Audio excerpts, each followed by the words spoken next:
तो ये हमारा सारा सिस्टम लगा हुआ है, सोलर लगा हुआ है, 7 केवी का सोलर है और इसमें बूस्टर किट लगी हुई है जो 4 पीवीस को ऑन करके दे रही है, यानी कि 4 के साथ ये बूस्टर ऑन होता है। हालांकि ये जो होता है मिनिमम 6 प्लेटों से ऑन होता है, कम से कम 6 प्लेटों से, लेकिन इसमें जो बूस्टर लग गए तो वो इसके वोल्टेज जो हैं वो पूरे कर देता है और 300 प्लस के वोल्ट पीवी के दे रहा होता है, जिसकी वजह से पीवी चल रहा होता है सारा। और इसमें कोई ऐसा इशू या कुछ भी ऐसा नहीं होता, 4 प्लेटों पे इजीली काम कर रहा है।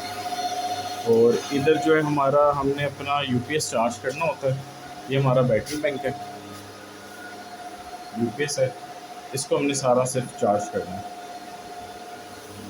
तो ये वीडियो बनाते हैं, असल जो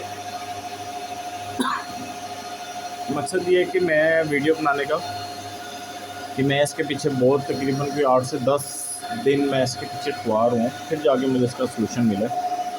असल में हम चाह ये रहे थे, क्योंकि इसमें वापडा शेयरिंग नहीं है बूस्टर के अंदर, इस इन्वर्टर के अंदर, तो हमने जो है वो वापडा शेयरिंग के साथ इसको हमने सारा सेट किया हुआ है। वापडा शेयरिंग नहीं है इसके अंदर, तो उसके बगैर हम चाह रहे थे कि 9 बजे सोलर ऑन हो जाए और 5 बजे जो है वो 4:30 बजे सोलर की जब धूप कम होती है तो वो सोलर ऑफ हो जाए। उसके लिए फिर मैंने ये लिया थॉमसन का इंटरनेट वाला ब्रेकर। इसकी एक मोबाइल के ऊपर ऐप हो जाती है और उस ऐप के थ्रू आप इसको सारा कंट्रोल कर सकते हैं, शेड्यूल कर सकते हैं, सारा कर लेते हैं। और इसके साथ एक मैग्नेट कनेक्टर वाला 60 एम्पेयर का, ये जापानी कंपनी है, 60 एम्पेयर का, ये हमने यहाँ पे मैग्नेट कनेक्टर लिया है इसको। इसका क्या काम है कि जब मैं यहाँ से सोलर को बंद करना चाहता हूँ, ये सोलर कनेक्ट है ये वाला ब्रेकर बिजली के साथ, यहाँ से इसकी वायर जा रही है इसके कॉइल के पास।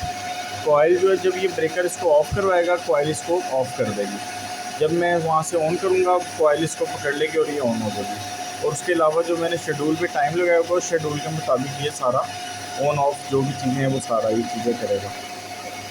तो ये इसको कंट्रोल कर रहा है। पहले जब मैं था, मैं ये सोच रहा था कि इतने ज़्यादा वोल्टेज होंगे, चीज़ें होंगी, तो मैं इसको पीवी का करंट इसके अंदर दूंगा, यहाँ से फिर मैं आउट करके उसको दूंगा, लेकिन ये ऐसा कुछ भी नहीं था। इसके साथ मैग्नेट कनेक्टर लगना था। मैंने कोई 12-13 लोगों से मशवरा किया चीज़ें की, लेकिन मुझे किसी ने भी सही मशवरा नहीं दिया। तो इसी तरह इंफॉर्मेशन कनेक्ट करता करता फिर मैं गया बिलालगंज में बहुत टैलेंटेड लोग बैठे हुए हैं और लॉट की चीज़ें हैं और सारी जापानी चीज़ें हैं वहाँ पे आपको मिलेंगी। तो उन्होंने मुझे वहाँ पे, मैंने उनसे डिस्कस किया तो उन्होंने मुझे बताया कि आप इस ब्रेकर के आगे एक मैग्नेट कनेक्टर लगाएं ताकि लोड सारा आपका सोलर का ये उठाए, जितनी पीवी का लोड है हर चीज़ है वो ये उठाएगा। ये सिर्फ इसको कमांड देगा, ये इसको कमांड देगा कि ऑन हो जाओ, ये ऑन हो जाएगा। जब इसको कमांड देगा ऑफ हो जाए, ऑफ हो जाएगा। ये सारा इस तरह का सिस्टम है। इसके अलावा ये वाला डिलेक्सी का भी मैंने बिलालगंज से लिया, डीसी ब्रेकर जो है 63 एम्पेयर का, ये भी बिलालगंज से लिया है, ये भी बिलालगंज से लिया है। ये चाइना की आइटम है, इसलिए ये हर स्टॉप से मिल जाता है अंडर वोल्टेज जो है। इस पर मैंने इसके साथ इस तरह किया हुआ सारा कि ये जैसे ही कनेक्टर ऑफ होगा, ये ऑटोमेटिकली कॉइल जो है, ये जो भी सोलर के ऊपर है बंद है, कॉइल ऑन हुई है। तो ये कॉइल जैसे ही सोलर बंद होगा तो ये कॉइल छोड़ देगा और ये वापडा पे ऑन हो जाएगा। अभी ये देखें, वापडा का मेरे पास लगा हुआ है 238 इसका टोटल वोल्टेज आ रहे हैं और 0 एम्पेयर ये यूज़ कर रहा है, क्योंकि इस वक्त सोलर ऑन है। सोलर जो है 228 वोल्ट मेरे दे रहा है और 2.2 एम्पेयर का भी टोटल लोड है। तो और ये टोटल लोड 7 एम्पेयर का ईज़िली उठा सकता है। 7 एम्पेयर बहुत आराम से 4 प्लेटें जो हैं वो उठा सकते हैं। तो किसी भाई ने भी अगर ये काम करना है तो वो ये करवाए, जिसकी प्लेटें कम है, वापडा शेयरिंग नहीं है, तो उसको सोलर को अपने टाइम पे ऑन करना चाहता है, ऑफ करना चाहता है, तो वो ये वाली डिवाइस लगाए। इसके आगे मैग्नेट कनेक्टर लगाए 60 एम्पेयर का। जितना ज़्यादा एम्पेयर का लगाएंगे उतना अच्छा और उतना ही गर्म नहीं होगा ये असल में मैंने थोड़ा सा छोटा एम्पेयर का 20 एम्पेयर का ले लिया था, तो थोड़ी हीटअप होती है डिवाइस, ये वाली कॉइल।